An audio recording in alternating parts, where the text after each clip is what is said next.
Good morning from the Flanagan homestead. I am making a series of quick to the point videos on everything firewood, from cutting the tree down to splitting it, stacking it, and today I am going to show you how I start a fire that's slightly different than most people, but it is quick and an effective way to start a fire. Hope you enjoy. So now we want to start a fire. How do I like to start a fire? As I mentioned before, I don't like to use paper. I like to take a piece of kindling, put it on the base of the fireplace, and I sit it up there. I'm going to be leaning pieces of cedar on there. I find that if you roll up paper, it tends to smother the fire, or the ashes, creates a big pile of ash, and there's not airflow in there. If I put a piece of kindling in there, and then I lean pieces of cedar, really thin pieces of cedar in there, which tend to take off pretty quick. Then those pieces of cedar will light. It creates an airflow underneath of it. And what I do with the little pieces of cedar, let me cut off one more piece. I get them nice and thin, and so then I will lean them up. I'll lean them up against a piece of kindling, and there'll be airflow underneath. It's kind of like the teepee method of building a fire, where you're building a fire and everything's leaning in, so the fire crawls up of it to one point and creates a really hot spot. So I've got half a teepee, more like a lean-to of little tiny pieces of cedar. I find this to be really effective in getting my fire started. So I just lean a few of those in there. Takes a little bit of time, but no more time than wadding up paper. So I got my little lean-to in there. Simply get a match, light that underneath there.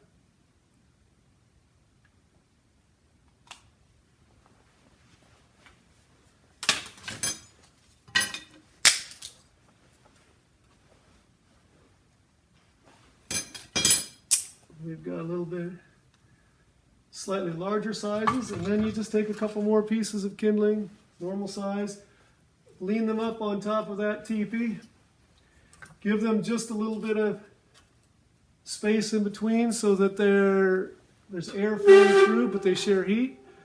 If I vent my door just right, it creates a little bit of a vent so that it fans the fire. While you're getting that going, on my property here in the Pacific Northwest, I have a lot of alder, Doug fir, and maple. And so generally speaking, the harder the wood, the more energy you get out of it. Most hardwoods are deciduous trees, meaning trees that put out leaves and then lose the leaves in the falls. Those are typically hardwoods. Coniferous trees that have cones and are evergreens, those are not typically as hard of a wood. The alder, although it is technically a hardwood, is pretty much a softer of the hardwoods, and so I don't get quite as much energy out of the alder. So I believe maple is probably what I get the most energy out of, then the fir, and then the alder is probably the least. But the alder is very good to especially use as kindling to get the fire going, because it's soft and it burns quickly. So after you get a quick little flame going on the kindling, you can throw larger pieces on. And again, you want to have it vented so there's plenty of air going in there. I have my damper open and I have my door cracked to get the fire going, and so there's a lot of air coming up through there and venting up my chimney, so it's going to get this firewood going really quick. A couple other things about firewood while we're sitting here chatting. Wood with knots in it, pain in the rear to split, but the knots create a harder spot right there, and there's actually more energy in this piece of alder with a huge knot in it than there would be a similar sized piece of alder that does not have a knot in it. So knots are a pain to split, but they do give a lot of energy. Also, if you want to have a log, if the burn all night long, it's better to have a large log. Well, obviously it's bigger, there's more there. But if I took this log or any size log and put it in one piece, or if I split it into two pieces, the one piece log would burn a lot longer than the two pieces log, even though it's the exact same amount of wood. So I try to have some pieces cut smaller to get in there more easily as I'm up and around and just throwing a piece of wood in, and my wife likes them smaller, easier to throw in. But then I like to have a couple pieces that are just big enough to fit in the door, and so before I go to bed I could just slide that sucker back in there, and it should burn all night.